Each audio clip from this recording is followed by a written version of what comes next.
শাশুড়ির সব কথা ধরলে কি হয়, শাশুড়ি তো মায়ের মতোই। তুমি আসলে বুঝোই না কিভাবে শাশুড়ির সাথে চলতে হয়। আচ্ছা মনে করো তুমি শাশুড়ি, আমি বউ, আমি তোমাকে দেখাই কিভাবে অ্যাডজাস্ট করতে হয়। মাথার মধ্যে ঘুমটা দিতে পারো না? বাপ্পা কিছু শিখা নেই? শাশুড়ির সামনে বসে রয়েছে মাথার মধ্যে কাপড় ছাড়া। হ্যাঁ, এটা কোনো ঘুমটা দেয় লোক? কেমনে ঘুমটা দিতে হবে বাপ্পা, এই জিনিসটাও শিখা নেই তোমারে? আমার মুখের সামনে এমনি খোমাটা নিয়ে বয়ে থাকলো হইব? কত বেলা হয়েছে দেখছো, এক কাপ চাও তো দিলা না। কি চা বানাইছো? এটা আনতে না আনতে ঠান্ডা হয়ে গেছে। আর আমি রং চা খাই, যাও দুধ চা নিয়ে আসো।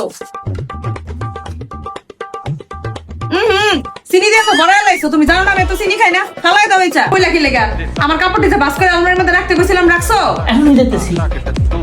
মাথাটা বিষ করতেছে, মাথাটা টিপা দাও। এই তোমার হাতের মধ্যে কি জোর নাই? কি রাখছো দুপুর বেলা? গরুর মাংস। কেন গরুর মাংস রাখছো কি লেগা? তুমি জানো না আমার প্রেশারের সমস্যা আছে? ও আমার বাইরে লাইতে চাও না?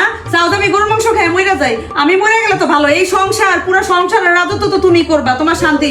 আমার পোলার একলা একলা দখল করবা, আমি মরে গেলেই তো ভালো। হ্যাঁ, আমার পোলারের পড়ায় তো এই সংসারে ঢুকছো, এখন আমার সরাই ফেলাইতে চাইতেছো। এই স্বপ্ন নিয়েই তো তুমি আমার বাসায় ঢুকছো। আমি জানি না আমার পথের কাটা বাবা আমার সরাই দিতে চাও। হ্যাঁ? গোষ্ঠী কে তোমার এইসব বউ শাশুড়ি কে? আমি আর এইসবের মধ্যে নাই। তোমার আর তোমার শাশুড়ি যা মন চায় তাই করো। গেলা কেন? যাও কেন? হ্যাঁ, সাজবা না বৌমা? বৌমা হয় এত সহজ না? অন্যের বেলা জ্ঞান দিতে গেলে বোঝা যায়। হ্যাঁ, বৌমা সাজবে।